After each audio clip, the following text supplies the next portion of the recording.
क्योंकि एक ऐसी बात, लातों के भूत का जिक्र और मीडिया ट्रायल का जिक्र चूंकि उत्तर प्रदेश से सामने आया है, तो जरा आप बताइए कि जो तस्वीरें सामने आ रही हैं उसमें उपद्रव करते हुए लोग साफ नजर आ रहे हैं।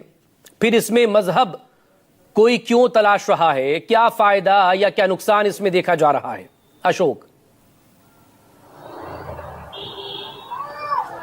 देखिए, सबसे महत्वपूर्ण बात तो यह है कि कांवड़ यात्रा या फिर ये जो ताजिया निकाली जाती है मुहर्रम के जुलूस के समय पर, इस पर कोई नया सियासी विवाद उत्तर प्रदेश में नहीं हो रहा है। इस पर पिछले कई वर्षों में इस तरह का सियासी विवाद और बयानबाजियां राजनीतिक दलों की तरफ से हम लोगों ने देखी है। दरअसल ये पूरा जो मामला है कांवड़ यात्रा का, जिसको इस वक्त बहुत ज्यादा तूल देने की कोशिश की जा रही है पक्ष और विपक्ष दोनों ही तरफ से, और उसके पीछे बड़ी वजह है कि तमाम तरह की जो तस्वीरें इस बार सार्वजनिक हो रही है वो कहीं ना कहीं सवाल खड़ा करती हैं। जिन तस्वीरों का जिक्र अभी थोड़ी देर पहले आप कर रहे थे और ये कह रहे थे कि उपद्रव करने वाले कौन है, जब तस्वीरें सामने आती है तो इसके लिए कौन जिम्मेदार है, तो इसमें पक्ष और विपक्ष दोनों की तरफ से अपने अपने तर्क दिए जाते हैं। जैसे अभी कल जो हरिद्वार की एक तस्वीर सामने आई जहां पर कांवड़ियों ने एक व्यक्ति को पीटा और उसके बाद यह आरोप लगाया गया कि कांवड़ियों ने वहां पर उपद्रव किया। वहां के पुलिस अधिकारियों का यह कहना था कि कांवड़ रूट पर कांवड़िए अपने कांवड़ को लेकर जा रहे थे, तभी सामने से एक मोटरसाइकिल आई, वो उनके कांवड़ से टकराई, जिसकी वजह से वो उनकी भावनाएं आहत हो गई और वो उसने मारपीट का स्वरूप ले लिया। और जो व्यक्ति था वो कांवड़ रूट पर उसको जाने की अनुमति नहीं थी, लेकिन वो अपनी बाइक लेकर के कांवड़ रूट पर चला गया।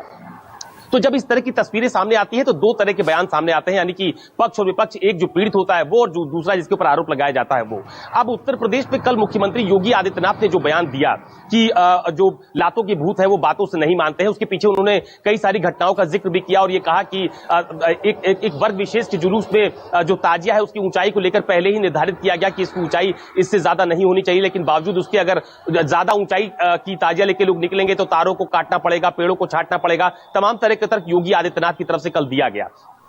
दूसरी महत्वपूर्ण बात यह भी है कि समाजवादी पार्टी के मुखिया अखिलेश यादव ने अभी कुछ दिन पहले कांवड़ रूट को लेकर एक बहुत बड़ा सवाल खड़ा किया था और यह कहा था कि उत्तर प्रदेश की योगी सरकार में कांवड़ यात्रियों को लेकर, कांवड़ियों को लेकर कोई बेहतर इंतजाम नहीं किए गए हैं, जिसकी वजह से इस तरह की घटनाएं सामने आ रही हैं, तस्वीरें सामने आ रही हैं। और अगर समाजवादी पार्टी की सरकार बनेगी तो वो उत्तर प्रदेश में खासतौर पर कांवड़ियों के लिए अलग कॉरिडोर का निर्माण समाजवादी पार्टी की सरकार बनने के वक्त करेंगे।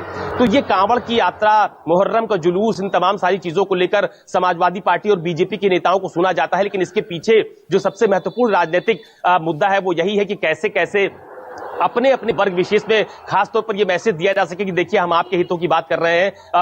वो अपने वर्ग को साधने की कोशिश इनके इन बयानों से देखी जाती है। समाजवादी पार्टी के तमाम सारे नेताओं को आप सुनेंगे, पिछले दिनों उनके जितने भी बयान आए हैं, या बीजेपी के तमाम सारे नेताओं को आप सुनेंगे तो वो लोग अलग अलग धर्म और अलग अलग आस्था की बात करते हैं। कांवड़ को लेकर भी कहते हैं कि वो धार्मिक आस्था का विषय है, अगर उस रूट पर कोई जाएगा तो घटनाएं होती हैं तो उस पर कार्रवाई भी की जाती है। तो ये अपने अपने वर्ग में एक बड़ा राजनीतिक संदेश देने की कोशिश दोनों वर्गों की तरफ से की जा रही है। और आपने देखा होगा भी कुछ दिन पहले समाजवादी पार्टी के कुछ नेताओं ने पीडीए कांवड़ यात्रा निकाली है, वो भी लगातार अपना रास्ता तय कर रही है। काशी में विश्वनाथ बाबा के दर्शन करने के लिए वो लोग पहुंचने वाले हैं। अखिलेश यादव ने इसका वीडियो भी ट्वीट किया था। तो ये एक महत्वपूर्ण संदेश है, अपने अपने वर्ग में देने की कोशिश की जा रही है, चाहे समाजवादी पार्टी की तरफ से, चाहे कांग्रेस की तरफ से, चाहे भारतीय जनता पार्टी की तरफ से। अपने अपने वोट बैंक को, अपने अपने वर्ग को साधने की कोशिश के तौर पर सियासी बयानबाजी को देखा जाता रहा है।